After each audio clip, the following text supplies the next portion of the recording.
7 ноябр президенти ҷумҳурии Тоҷикистон пешвои миллат муҳтарам Эмомалӣ Раҳмон дар идомаи сафари корӣ дар ноҳияи Ёвон корхонаи истеҳсоли механизмҳои борбардори ширкати мошинсозии Дебанк Тоҷикистонро дар минтақаи саноатии деҳоти Даҳана мавриди баҳрабардорӣ қарор доданд.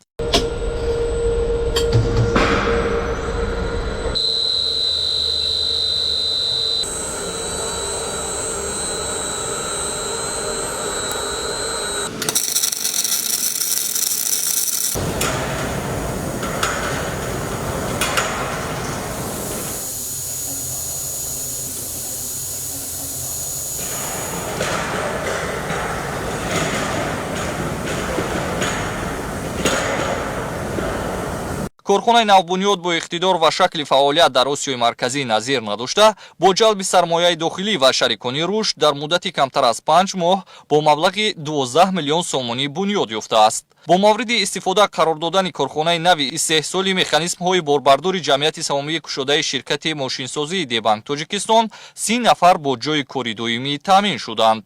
корхонаи нави истеҳсолӣ аз умраи иншооти ҷашнӣ ба истиқболи 35-умин солгарди истиқлоли давлатӣ маҳсуб ёфта, дар доираи татбиқи ҳадафи 4-уми стратегӣ саноатикунонии бо суръати кишвар бо навтарин технологияи ҷаҳонӣ ҷиҳозонида шудааст. ба сарвари давлат муҳтарам Эмомалӣ Раҳмон иттилоъ дода шуд, ки иқтидори истеҳсолии корхона дар як сол 80 крани борбардори пуриқтидор буда, дар сурати зиёд гаштани фармоиши харидорон ҳаҷми истеҳсоли он зиёд карда мешавад. имрӯз боиси хурсандӣ аст, ки бо иштироки бевоситаи ҷаноби олии муҳтарам пешвои муаззами миллат корхонаи мо ифтитоҳ гардид.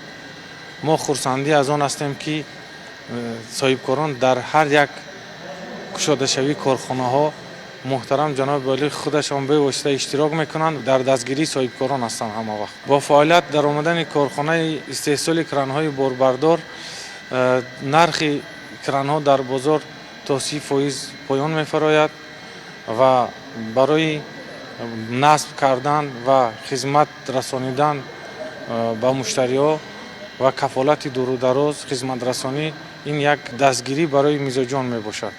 маҳсулоти корхона ивазкунандаи воридот буда ба содирот низ нигаронида шудааст. механизмҳои борбардори истеҳсолшаванда дар корхонаи навбунёд, ки пас аз озмоишу санҷишҳои мутахассисони соҳа насб карда мешаванд, тавоноии бардошти аз 4 то 12 тонна борро доранд. кранҳои борбардори ин корхона тариқи фосилавӣ низ идора карда мешавад, ки он метавонад кори биносозонро ба маротиб осон намояд. пас аз мавриди истифода қарор гирифтани корхона, арзиши кранҳои борбардор дар бозор то 30% арзон бояд шавад, зеро то ҳол ин маҳсулот аз берун ворид мешавад. то имрӯз ҳар сол ба ҳисоби миёна ба маблағи то 9 миллион доллари амрикоӣ кранҳо аз хориҷи кишвар ворид мешавад. аз ин хотир кранҳои ин корхона ивазкунандаи воридот ва ҳам маҳсулоти содиротӣ хоҳад шуд. бисёр шудем, ки корхонаи мо имрӯз бо иштироки муҳтарам пешвои миллат мавриди истифода қарор гирифт. аслан корхонаи мо ба истеҳсоли кранҳои борбардорӣ машғул мебошад, ки дар як сол то 80 адад кранҳои борбардорӣ истеҳсолро ба роҳ мондааст. бояд қайд кард, ки кафшергарӣ дар корхонаи мо тариқи махсус ба роҳ монда шудааст, ки пуриқтидории механизмҳои кранҳои борбардориро таъмин менамояд ва мо дар оянда ният дорем, ки болобарҳои дар сохтмон истифодашавандаро ба роҳ монем. тавре гуфта шуд, корхонаи мазкур дар бинои бекорхобидаву валангоре, ки солиёни дароз аз мадди назар дур монда буд, бунёд гардида ба як гӯшаи ободу зебое мубаддал гаштааст. масоҳати умумии корхонаи навбунёд наздики 4000 метри мураббаъ буда, гирду атрофи он сабзу хурам гардонида шудааст.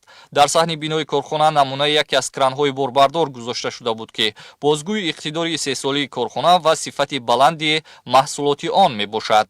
президенти ҷумҳурии Тоҷикистон пешвои миллат муҳтарам Эмомалӣ Раҳмон пас аз шиносоӣ бо фаъолияти истеҳсолӣ ва васли кранҳои пуриқтидори корхона, ташаббуси масъулинро барои ба роҳ мондани чунин иқдоми нек, ки дар пайравӣ ба сиёсати созандаву бунёдкоронаи роҳбарияти олии кишвар амалӣ гаштааст, муҳим арзёбӣ намуда, барои фаъолияти самарабахши минбаъдаи он дастуру ҳидоятҳо доданд.